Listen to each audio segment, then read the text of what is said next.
ଆମ ओडिशा टीम जाइला कर्णाटक टुमकुर रे सीनियर नेशनल चैंपियनशिप होता से 8 गड़ totally Odisha team third position मारला।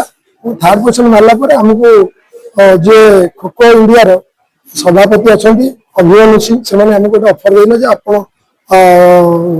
जूनियर खो खो चैंपियनशिप आप नहीं करूँ। दिव्या सुपर एक्सेल ओडिशा रा number 1 detergent powder. Lakshmi Narayan Bhanj kho kho 8 गड़ सभापति एवं खो खो ओडिशा रो सभापति। देखो आम ओडिशा टीम जाइला कर्णाटक टुमकुर रे सीनियर नेशनल चैंपियनशिप होता से 8 गड़ totally Odisha team third position मारला।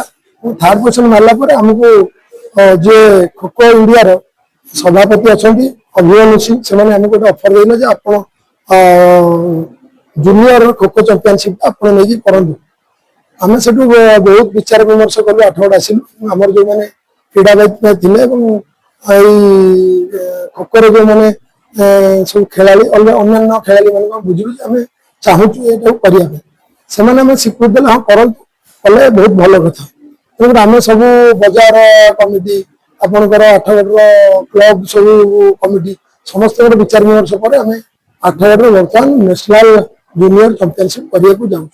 बहुत बाधा से बहुत चैलेंज अच्छी कहीं से 1200-900 पिला आसवे 200 पखापाखि कोच भर भलेंटियर मिस 1300 पखापाखि पिला ये रे आपंकर 29 तारीख आसवे रे 2 तारीख जाए डेली आपंकर सका 7टारू खेल स्टार्ट हो 7:30 खेल स्टार्ट हो खरा जेहेतु होती आम रखीचु 11 बंद करूँ पुणी 4 खेल स्टार्ट करूँ रात 10 खेल कर डे एंड नाइट मैच उद्यापन दिवस रखी 2 तारीख से दिन आमर उद्यापन हो।